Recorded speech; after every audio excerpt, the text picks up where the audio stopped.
A very good evening to all pious yogis. So this uh, evening, I shall uh, explain about the simile of the monkey mind. Uh, um, um, this simile is explained in one of the discourses um, found in the Samyutta Nikaya. So I shall quote one of the paragraph. Um, um, the Buddha said um, that which is called mind and mentality and consciousness arises as one thing and ceases as another by day and by night.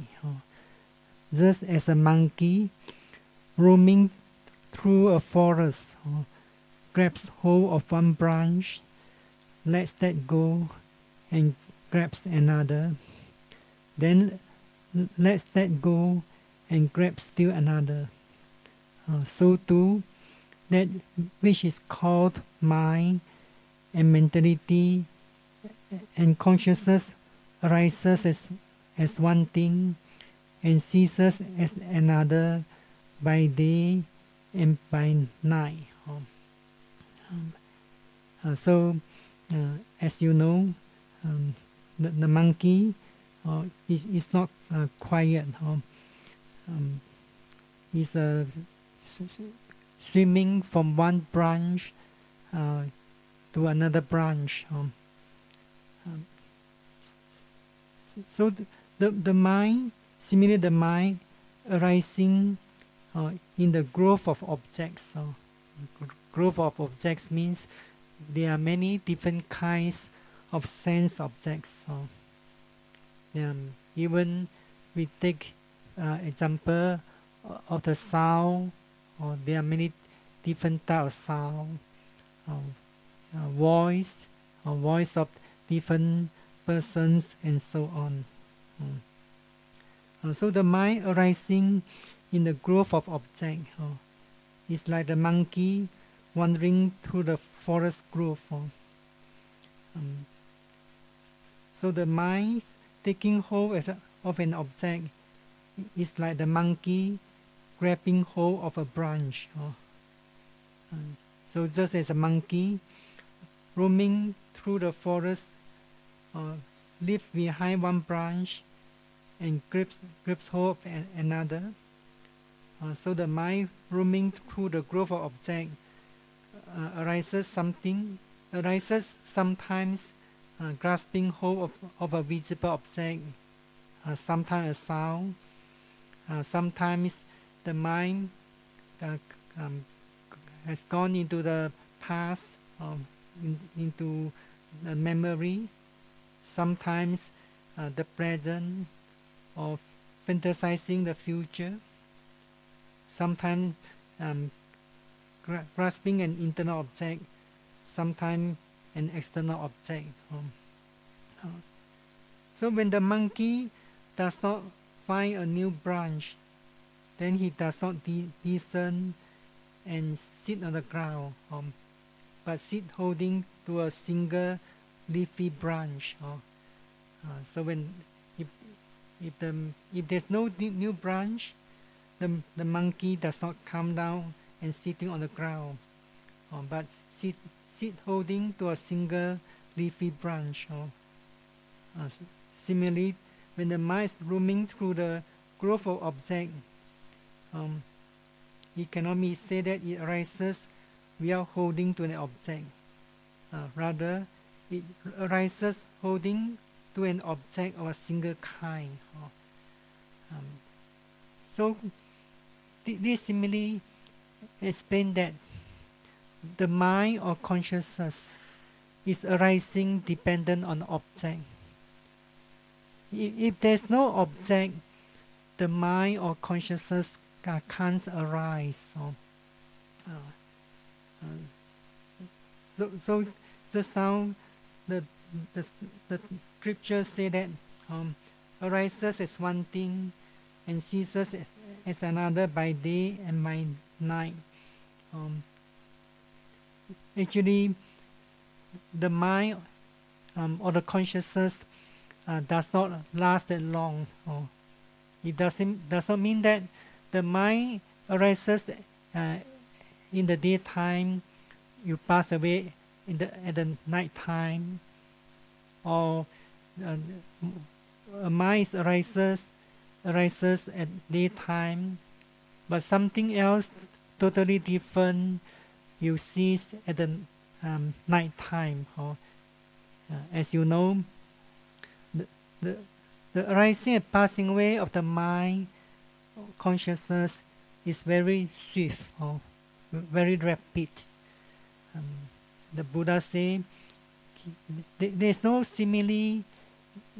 The Tathagata can't find a simile to compare the swiftness of the mind, or the mind is arising and passing away so swift, so quick, so rapid. According to these explanations, this monkey simile here does not explain merely that the mind is always dependent on the object. It's not referring to restlessness of the mind. So similarly, when we practice mindfulness meditation, Vipassana meditation, we have to realize the mind or consciousness, in other words, the mindfulness or the noting mind is arising dependent on the object. If there's no object, the mindfulness can't arise. But at the beginning of practice, the mindfulness is quite weak, and meditators have not yet attained deep concentration.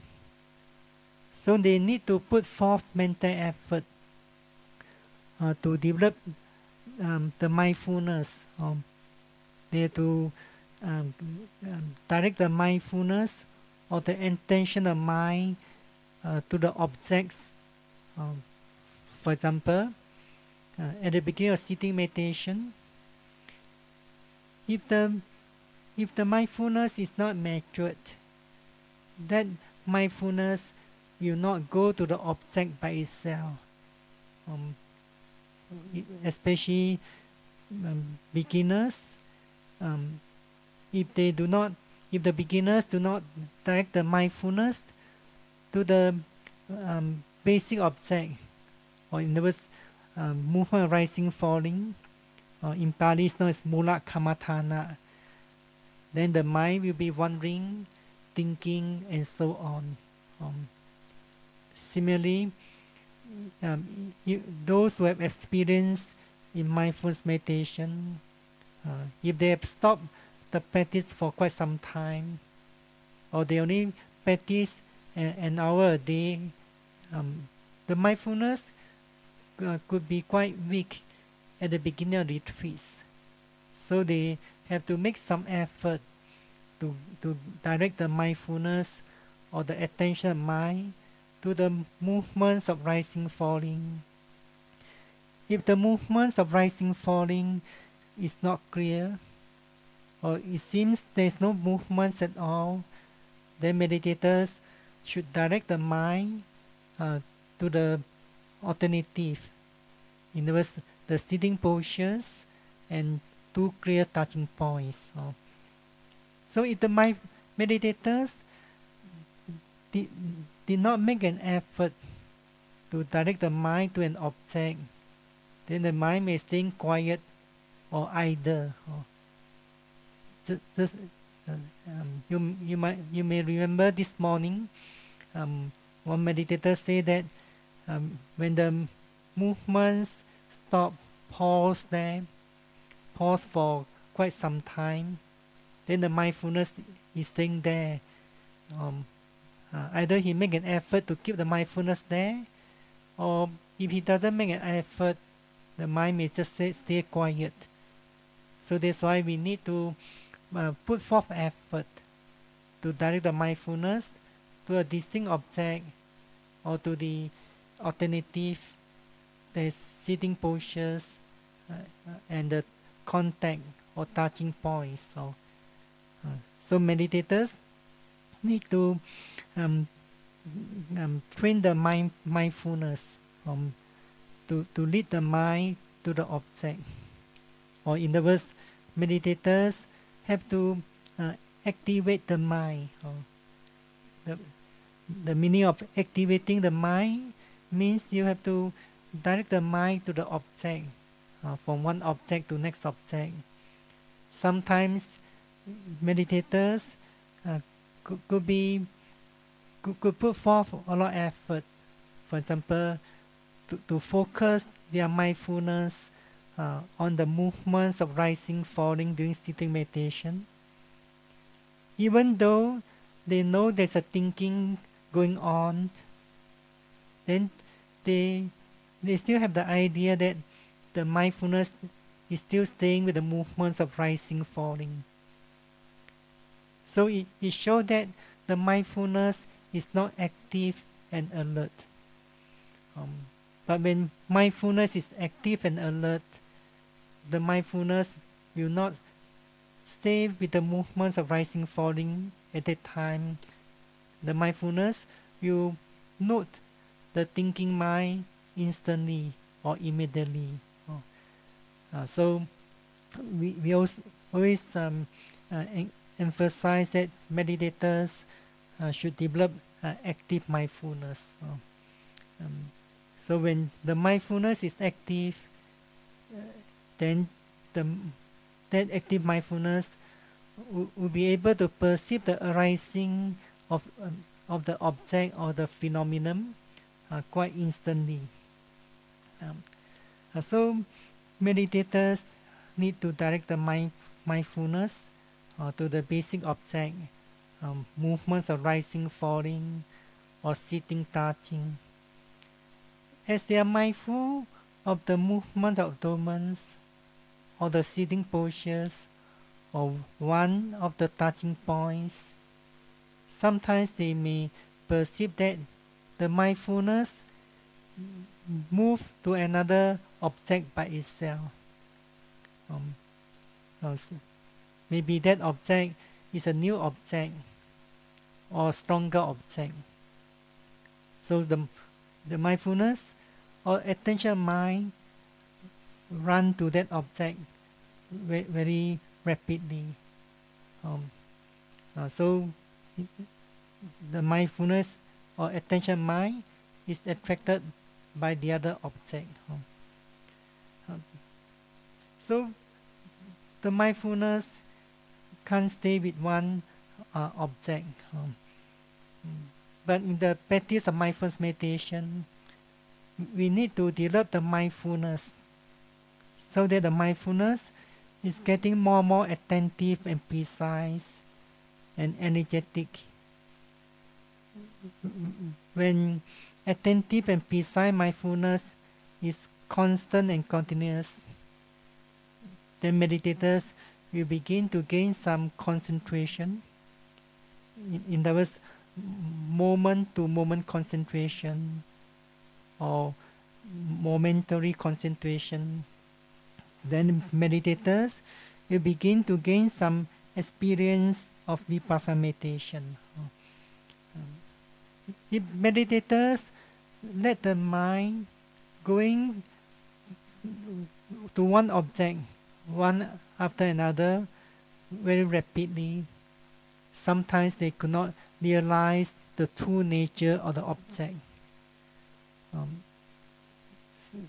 As long as meditators have not yet attained momentary concentration, if they are mindful of many objects, they may not able to realize the true nature of the phenomena clearly. For example, during walking meditation, you mindful and note the movements of the foot lifting, pushing, dropping. When you mindful lifting, then there's a sound appear, you note hearing, then mindful lifting or pushing. Then there's a noise appear, you note hearing, come back to movements again. Then you feel a little bit of itchiness appearing on the face, you note itchy. So the minds keep on running from one object to next object. Um, so, so meditators may not be able to develop more and more attentive and precise mindfulness. So that's why we have to lay down a guideline or the principle of mindfulness meditation. For example, during walking meditation, if there's movements of fruits, such as lifting process, pushing process, then meditators have to put forth enough effort so that the mindfulness could follow the process of movements from the beginning to the middle of the process till the ending of that process. So similarly, when there's a pushing movements, meditators try to mindful of the process pushing movements and make an effort so that the mindfulness is staying with the movements of pushing until the end. But sometimes when meditators are mindful, one of the processor movements, and then there's a stronger object rising. That object is very distinct, very dominant. Then the mindfulness or the attention mind will definitely move to that dominant object. For example, the sensation, the itchiness, then meditators should mindful of that sensation, noting itchy, and so on. So meditators need to put forth enough effort to keep the mindfulness staying with the most dominant object. Or during walking meditation, they might have to put forth effort to keep the mindfulness staying with the processor movements. So during the practice of walking meditation, since meditators have to mindful of the processor movements, because at that present moment there are these processor movements, lifting, pushing, dropping. So they have to keep the mindfulness with the process of lifting, process pushing, and so on. But as long as the mindfulness and concentration are not strong enough, then when meditators are mindful of the movements of lifting or movements of pushing, sometimes they're still conscious of other sense phenomenon. For example, as they are mindful of the process of lifting, pushing forward of the right foot, they may conscious of the pressing of the left foot on the floor. Or sometimes they hear some sound or noise. So meditators need not have to take note of the pressing of the left foot or the hearing of some noise or sound. In other words, as long as meditators are able to pay attention to the processor movements, lifting, pushing, dropping, then they may ignore the sound or the pressing of the left foot. So as long as you are able to pay attention to the most distinct object or the most dominant object that's arising at that moment, then you do not have to mindful and note other less distinct objects, or even though you are conscious of other less distinct objects.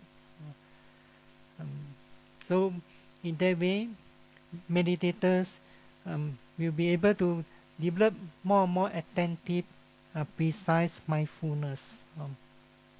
So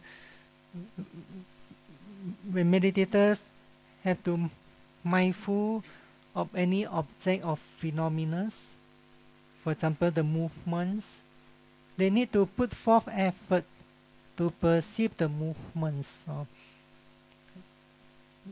The way of mindfulness is different from the way of concentration. When you practice concentration meditation, you might have to concentrate your mind strongly on the object of concentration, as if the mind is being absorbed into the objects. But when we practice mindfulness meditation, what should be emphasized is the mental factors of mindfulness or awareness.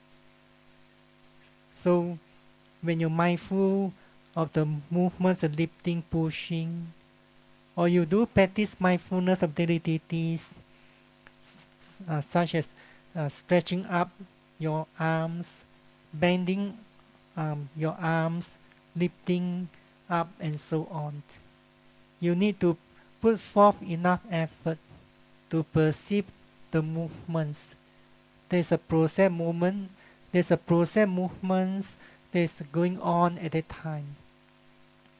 But you focus your attention strongly on the physical arm, you may not able to perceive the movement clearly. Similarly, during walking meditation, you focus your attention strongly on the physical foots. You may not able to perceive the movements clearly. So during the practice of mindfulness meditation, what should be realized is the process movements. Or when you're mindful of pain, you perceive there's a process pain. You do not focus your attention strongly at the place of the pain. You may experience yourself now. You may close your eyes and lift up your hands slowly. When you lift up your hand, you know there's a process movements there. But you focus your attention strongly on the physical arm. You may not able to perceive the movement so clearly, but you may perceive certain sensation arising at the place of focusing. So what should be realized is the movements.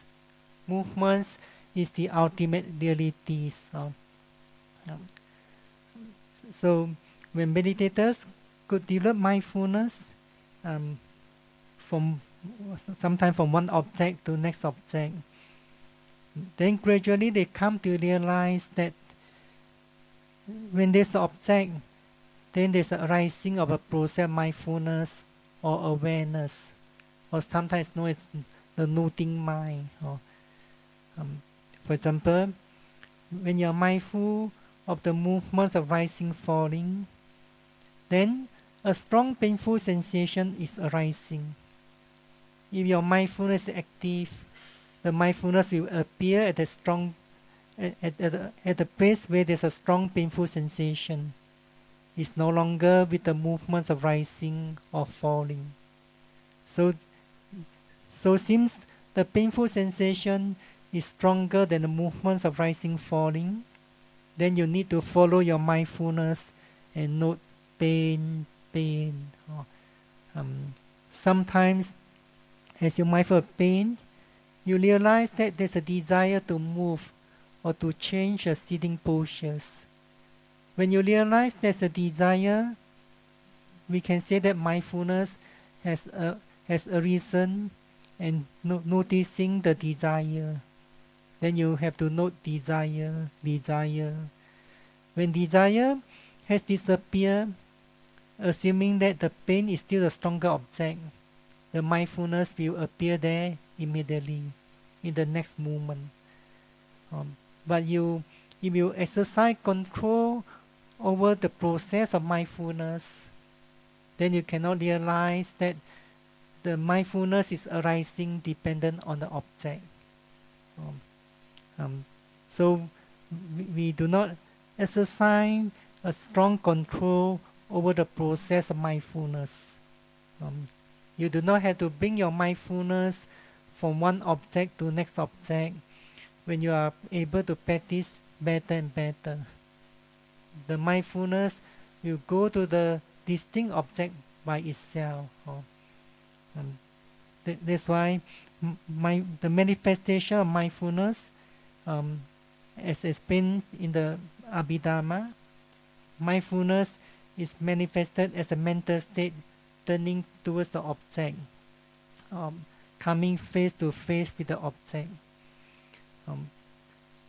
But when the mindfulness is not strong, that weak mindfulness could be distracted easily by less distinct object.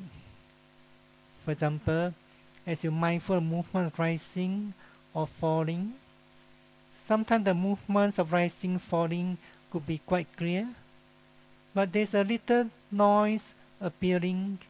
The mind immediately go to that noise. Then it show that the mindfulness is not attentive, precise. So if the mindfulness is attentive and precise, the mindfulness always staying with the most dominant object that's arising in the body.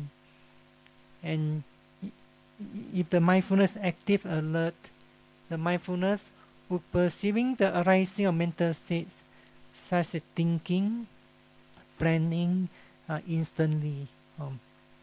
So meditators have to realize that mindfulness is arising depending on the object or phenomenon. If there's no phenomenon, the mindfulness can't arise. So similarly, when you're mindful of the movement of rising, when rising movements has stopped or disappear, then you should not keep your mindfulness there. You might have to direct your mindfulness to the sitting postures and the touching point.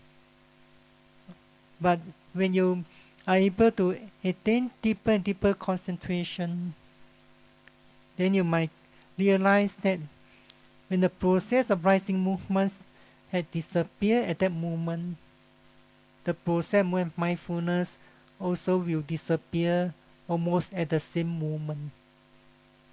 This is explained clearly in the scriptures. Whatever conditioned phenomena, sometimes known as Sankata Dharma, or Sankata means a phenomenon or object or anything arising dependent on the condition. So because it's arising dependent on a condition, you can see this phenomenon is arising. Then you can see the passing away. While arising, when that phenomenon is persisting, it keep on changing. It won't stay the same. And finally, it will pass away by itself. So whatever arising dependent on condition is definitely not permanent, not everlasting. So the mindfulness that's arising dependent object is also not a permanent process. Sometimes we give the examples of the six consciousness. As you know, there are six consciousness: consciousness of seeing, consciousness of hearing, consciousness of smelling, consciousness of tasting, consciousness of touching, and cognizing, the process of consciousness that cognize the mental object. So how does this consciousness arise? if there's no external sense object, for example, a sound or noise, then do you think that the consciousness can arise? But because there's a sound comes to contact with the ear door, then consciousness arising, perceiving the sound. So that consciousness is known as hearing consciousness or ear consciousness. So what comes to realize that there's a arising of hearing consciousness? So that arising of consciousness is perceiving by the foreign mind or consciousness, which is known as awareness or mindfulness in the practice of mindfulness meditation. So in other words, because there's a arising of the cause, the sound or the noise, then the effect is the arising of the hearing consciousness. So if the mindfulness is sharp, then one will perceive the arising of hearing consciousness. So this hearing consciousness becomes a cause. The arising of the mindfulness or awareness is the effect. But as long as mindfulness and concentration are not strong enough, meditators might not be able to perceive the arising of consciousness clearly. Most likely, the attention mind would have gone to the sound or the noise, the object, the external objects. So meditators need to cultivate the mindfulness or develop the mindfulness so that they come to realize the arising of mindfulness is dependent on the object. So this is explained clearly also in the commentary as well. Under the chapter in the commentary here refers to the path of purification of Visuddhimagga. In the chapter on the purification of view, so this chapter explains about interdependence of mentality and materialities. So this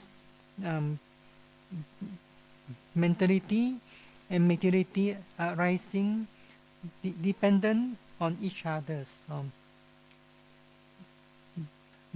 Mentality can't arise without materiality, and sometimes materiality can't arise without mentality.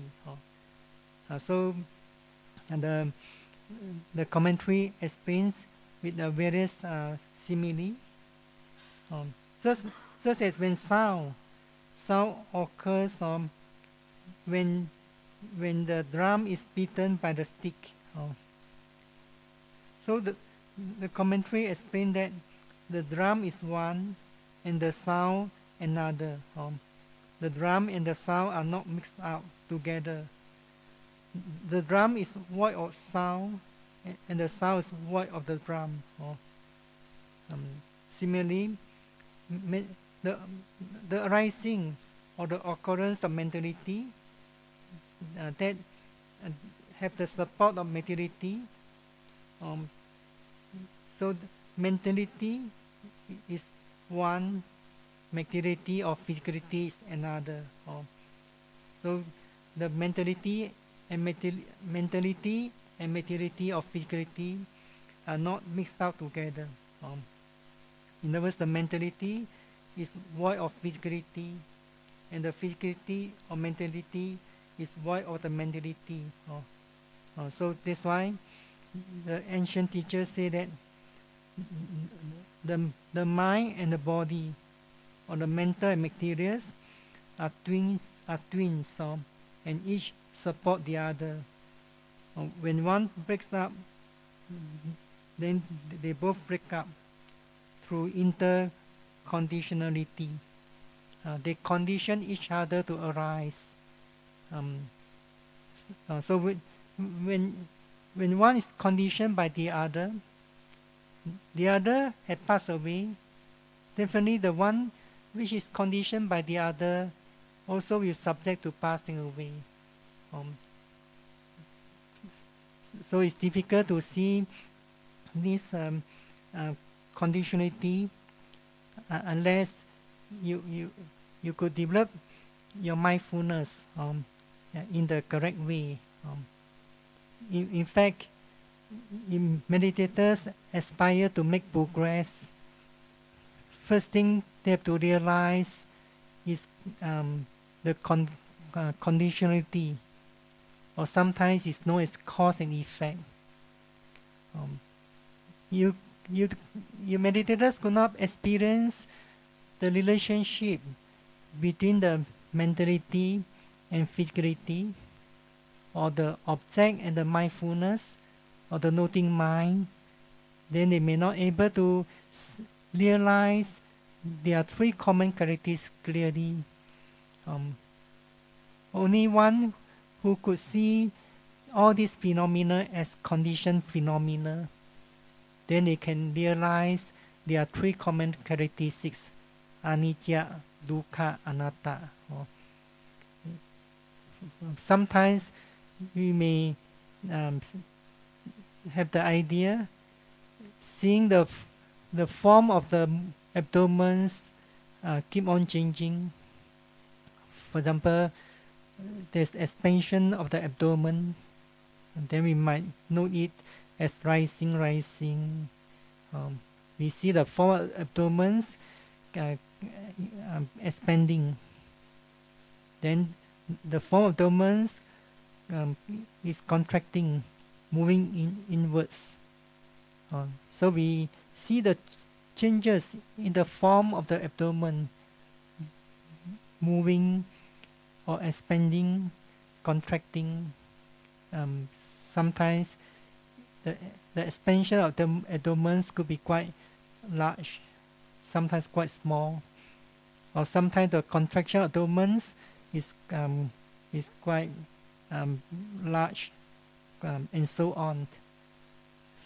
So when we see these changes in the form of the movements or the form of abdomens, we might think that we are seeing impermanent or anicca. But we cannot see anicca in any form or concept. We can only see anicca in the ultimate realities.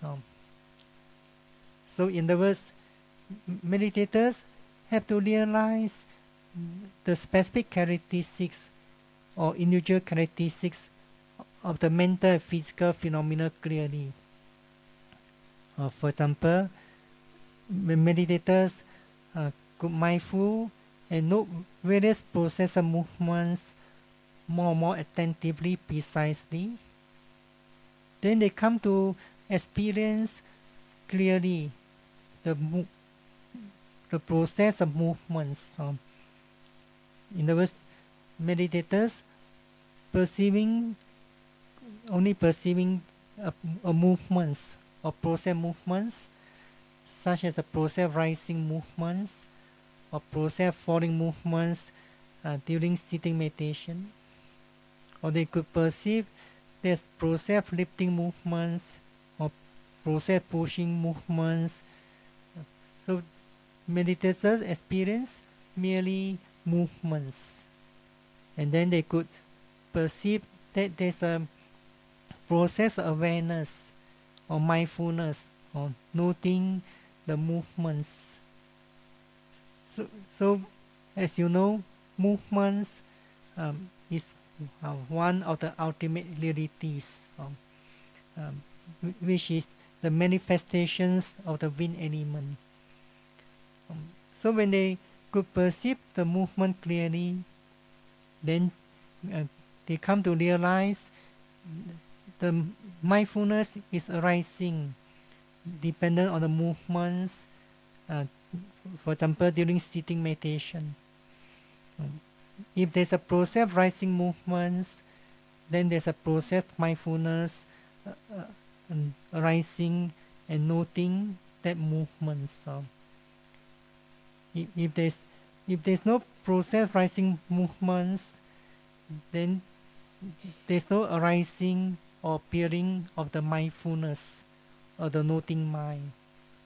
Um, if there's no pain, then there's no arising of mindfulness noting the pain. But it's because there's a pain arising, then the mindfulness is arising and note the pain. So meditators come to realize during the sitting meditation, the mindfulness is arising dependent on the phenomenon or the object.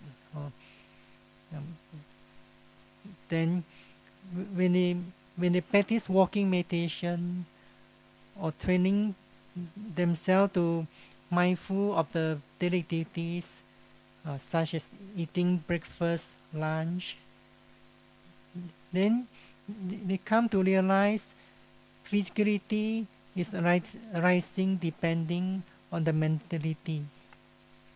In other words, meditators realize that every process movements is preceded by intention. This mental state intention is also a natural mental process. There's no I or self behind this intention. Meditators realize the arising of the intention is a natural process. Then because there's intention, movements is also happening or occurring naturally.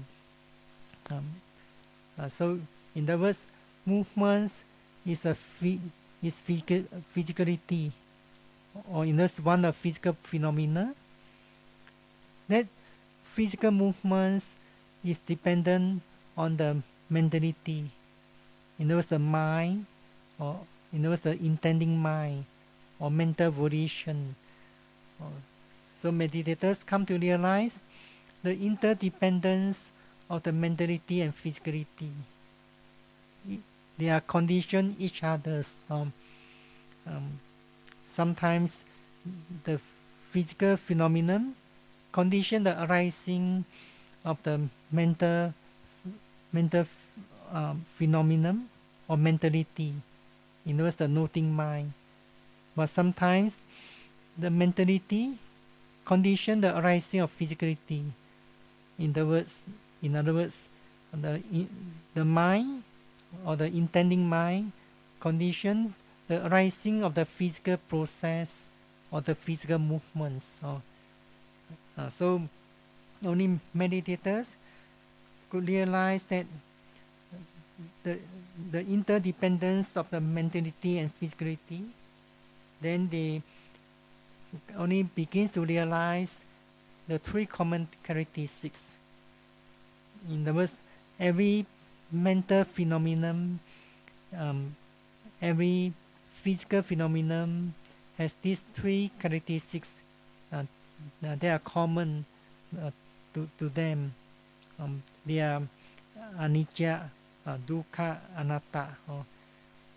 So our aim of practicing mindfulness meditation or Vipassana meditation is to realize the three common characteristics through personal experience or direct experience. But meditators need to realize clearly the individual characteristics of mental and physical phenomena clearly. Then they only come to realize there are three common characteristics. So when meditators realize the specific characteristics of the mental and physical phenomena, they also come to realize the interdependence of these two phenomena. When one is arising, then the other would arise at the same moment. We can say at the same moment. So we have to realize that the process of mindfulness is not a permanent process. And do you think that there's a single process of mindfulness, or there are many processes of mindfulness? There are many processes of mindfulness, and each process mindfulness is only perceive one object. So that's why it's explained in the scriptures and the commentary. It arises holding to an object of a single kind. So, in other words, the mindfulness perceives one object of a single kind. The mindfulness or the mind cannot perceive two different phenomena at the same moment. Similarly, even the same nature of phenomena. For example, when you hear the voice of two different persons, you are not hearing the voice at the same moment. The voice of first person, then the voice of the second person. But when you develop deeper concentration, then you come to realize that the mindfulness is perceiving one object at each moment. So at that time, meditators will attain deep concentration, sometimes known as momentary concentration. So when meditators come to realize momentary concentration, they experience that every object is arising and passing away very instantly. Even though they are mindful of the movements of rising, falling continuously, they come to realize rising movements is an object. Then when there's rising movements, there's a process of mindfulness arising almost at the same moment. When the rising movements had disappeared, that process of mindfulness that had been noting that movements also subject to passing away. When the process of falling movements appear, then there will be another process of process of mindfulness appear, note the falling movements. And falling movements had disappeared, that process of mindfulness also subject to passing away or vanishing. So even though meditators are mindful of not rising, falling continuously, assuming that there is no other object, if they develop the mindfulness correctly, then they gain the insight knowledge of impermanence. They come to realize the object, the movements, and the noting mind or the mindfulness are arising and passing away instantly. But if the meditators could not develop the mindfulness correctly, then they might think that there's a process of mindfulness that has been following, noting the movements of rising, falling constantly and continuously. So meditators should be able to make a distinction whether you are practicing mindfulness or inclining towards developing concentration. So this is important. So in this sutta, just now only quote one the paragraph. In fact, this sutta the title of this sutta is uninstructed. It means the Buddha was talking about uninstructed disciples. Uninstructed means those willing do not have much wisdoms, devoid learning, so they do not understand much about what called the five aggregates or elements, cause and effect, or conditionality, the establishment of mindfulness, and so on. Um, so they are ignorance about this profound teaching of Buddha. When you could realize cause and effect or conditionality of the phenomena, and then you come to understand one of the very profound teachings of the Buddha, there's dependent origination or paticca samuppada. There's a saying that if one wishes to see the Dharma, one must see dependent origination. One see the dependent origination, one see the Dharma. Oh, so it's so important to realize that the teaching of dependent origination, or in brief known as conditionality, through the practice of mindfulness meditation or Vipassana meditation. It is difficult to realize these profound teachings. So the scriptures explain the monkey mind. It doesn't mean the mind is restless, because the mind is like to grasping various sense objects. So that's why you need to develop the mind. So that's why the commentary say that the mind consciousness element should be regarded as a forest monkey, because it does not stay still on its object. But in mindfulness, we in the mindfulness practice, we make an effort to keep the mindfulness staying with the strongest object, so that we come to realize the true nature of that object. When we are able to realize the true nature of that object, then we begin to gain some wisdoms or insight knowledge. Then the commentary explains further, or as a wild horse, or because it's difficult to tame, or as a stick thrown into the air, or because it falls anyhow, or as a stage dancer, because the stage dancer is disguising herself in various costumes.